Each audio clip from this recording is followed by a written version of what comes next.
In this episode, we are going to discuss as to how diabetes involves the various organs of the body.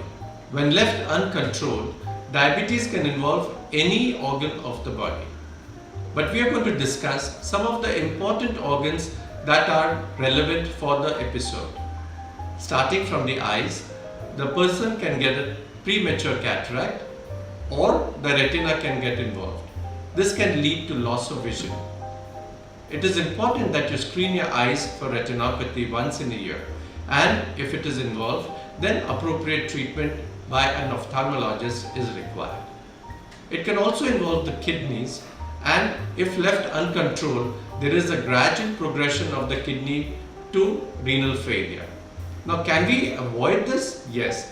You can do a test what we call as microalbumin excretion in the urine, and if it is positive, then we can take steps to retard this progression, also reverse this microalbumin excretion in the urine.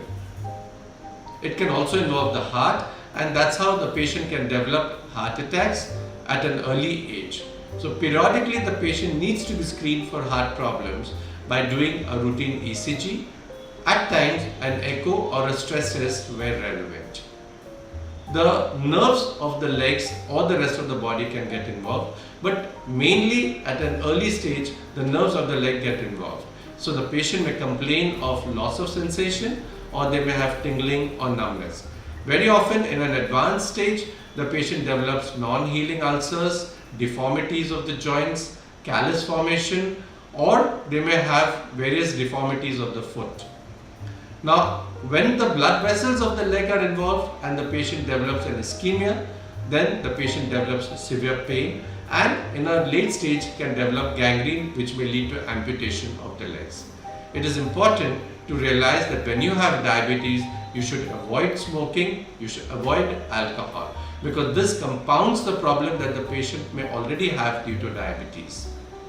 Now, some of the other areas that the patient can get involvement is in the gut, where the autonomic nerves are involved. So very often patient complains of constipation, or they may have diarrhea. They may also have difficulties in sexual function, where there is a failure of erection, and this is what we call as erectile dysfunction. The patient very often tends to develop postural hypotension, so they may develop a sudden giddiness and they may fall. That's because the blood pressure does not keep pace, and the patient tends to develop, with the change of posture, a drop in pressure, and the patient then feels giddy and tends to drop. So these are some of the areas that we would like to be careful about, and the patient needs to be screened periodically for all these problems. I hope you found this video informative. Stay tuned to our channel, do like our videos, and please offer comments and suggestions.